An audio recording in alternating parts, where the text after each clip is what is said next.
मध्य प्रदेश में एक बार फिर से बीजेपी की सरकार बनने जा रही है। बीजेपी को प्रचंड जीत मिली है। एमपी में बीजेपी ने 163 सीटों पर जीत का परचम लहराया है। शिवराज समेत कई बड़े नेता चुनाव जीते हैं, तो वहीं कांग्रेस सिर्फ 66 सीटों पर सिमट कर रह गई। कांग्रेस के कई दिग्गज नेता चुनाव हार गए, तो वहीं आम आदमी पार्टी, बसपा और समाजवादी पार्टी अपना खाता तक नहीं खोल पाई है। तो 66 सीटों पर सिमट।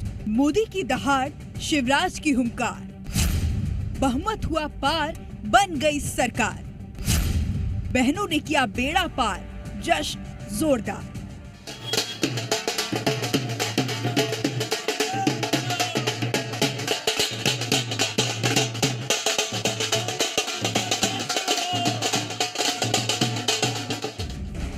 ये बजते ढोल, ये कार्यकर्ताओं में उत्साह, ये मिठाइयों की मिठास, ये कुछ और नहीं बल्कि बीजेपी की वापसी का जश्न है।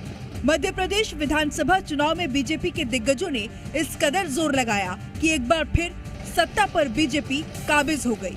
अब इससे मोदी की गारंटी कहें या फिर एमपी के मन में मोदी, जो भी हो, सत्ता की कुर्सी पर तो बीजेपी ने कब्जा जमा ही लिया।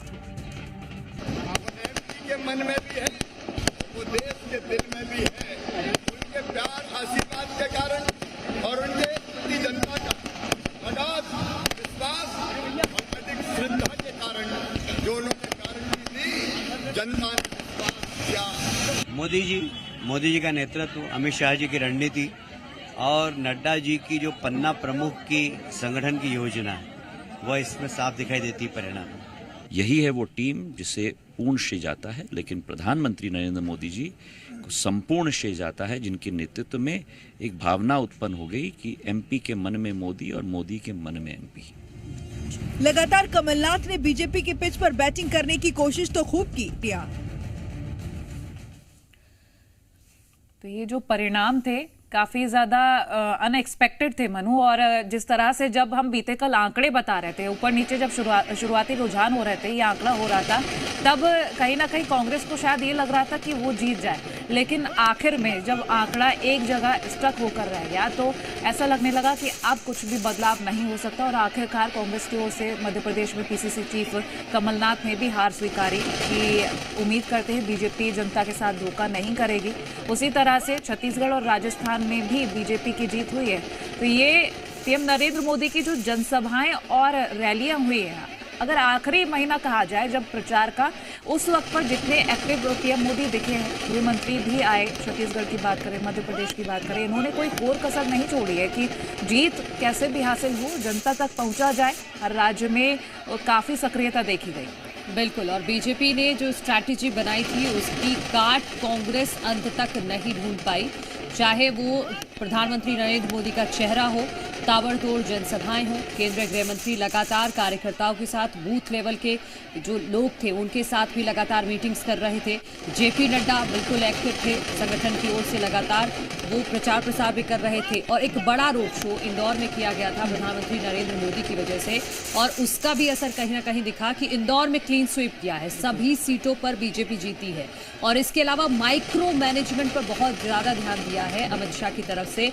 और साथ ही जो छोटी पार्टियां हैं, बीएसपी है, समाजवादी पार्टी, आम आदमी पार्टी, अब सोचिए कि उनका खाता भी नहीं खुला, लेकिन उनकी बहुत ज्यादा महत्वपूर्ण भूमिका है कांग्रेस को हराने में, क्योंकि ऐसी बहुत सारी सीटें थी, 40 से ज्यादा सीटें ऐसी थी जहां पर उम्मीदवार कहीं ना कहीं सेम जातिगत समीकरण को देखकर खड़े किए गए। जी मीडिया संवाददाता प्रमोद शर्मा हमारे साथ जुड़ गए हैं। प्रमोद, बीजेपी की प्रचंड जीत, लेकिन उतनी ही बड़ी हार कांग्रेस की, तो कांग्रेस को अब आत्ममंथन करना होगा।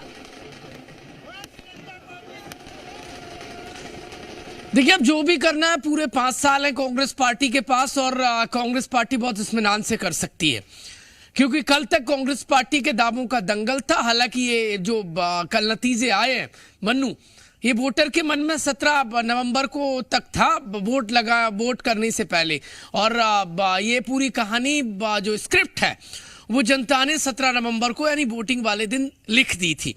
नतीजे भले ही देखिए कल आए हों, लेकिन कल के बाद जो आज का मंजर होगा कांग्रेस पार्टी में, वो सन्नाटा वाला है।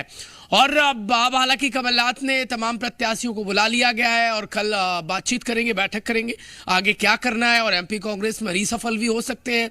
नेता प्रतिपक्ष बनाने के लाले पड़ गए, डॉक्टर गोविंद सिंह हार गए। और जहां जिस क्षेत्र में कमबैक करने की कांग्रेस पार्टी बात कर रही थी वहां मुंह की खानी पड़ी है। देखिए, मैजिक तो चला है मध्य प्रदेश में, और मैजिक ऐसा चला है कि तमाम सर्वे धरे के धरे रह गए। और एमपी में जिस तरीके से पीएम मोदी, सीएम शिवराज सिंह चौहान, केंद्रीय गृह मंत्री अमित शाह और योगी आदित्यनाथ, हेमंत विश्व शर्मा ने जिस तरीके से प्रचार किया वो काम कर गया। मैं बातचीत कर रहा था लोगों से, लोग कह रहे थे सनातन पर की तरफ वो अट्रैक्ट हो गए। लाडली बहना ने काम किया, तमाम जो अलग अलग फैक्टर थे वो कांग्रेस पार्टी भुना ना पाई। और प्रचंड जीत की तरफ देखिए जो दावा कांग्रेस पार्टी का था उसकी हवा निकल गई है। इस सर्दी के मौसम में कल जब हमने नतीजों वाली सियासी गर्माहट देखी तो एक तरफ वाकई में सियासी सन्नाटा था, वो कांग्रेस पार्टी थी। और बीजेपी तो कह रही थी कि अपेक्षा से परे नतीजे आएंगे। एग्जैक्टली वही हुआ। देखिए, वोट परसेंट बीजेपी का बड़ा है, टारगेट 10% बढ़ाने का रखा था लेकिन बढ़ गया है 7 से ज्यादा। और कुल मिलाकर अब सरकार बनाने की कवायद होगी। राज्यपाल को बीजेपी देखिए सरकार बनाने का दावा पेश कर सकती है। और जल्दी एमपी में देखिए संकेत तो साफ है कि शिवराज, लेकिन बाकी 7 और दावेदार हैं। बिल्कुल, अभी ये सवाल भी बरकरार है कि अब मध्य प्रदेश की कुर्सी पर कौन बैठेगा। हालांकि सबसे पहला नाम जो चल रहा है वो शिवराज सिंह का ही अभी चल रहा है। बहुत शुक्रिया आपका तमाम जानकारी के लिए प्रमोद। लेकिन आत्ममंथन कांग्रेस को करना होगा लोकसभा चुनाव के लिए 2024 के लिए, क्योंकि ज्यादा वक्त बचा नहीं है। लगभग कुल मिलाकर 180 दिन है कांग्रेस के पास, लेकिन आत्ममंथन नहीं करेगी तो लोकसभा भी हार जाएगी। लेकिन मनु, इन चुनावों के बाद एक बात तो फिक्स हो गई कि ओवर कॉन्फिडेंस किसी को भी ले डूबता है। बिल्कुल।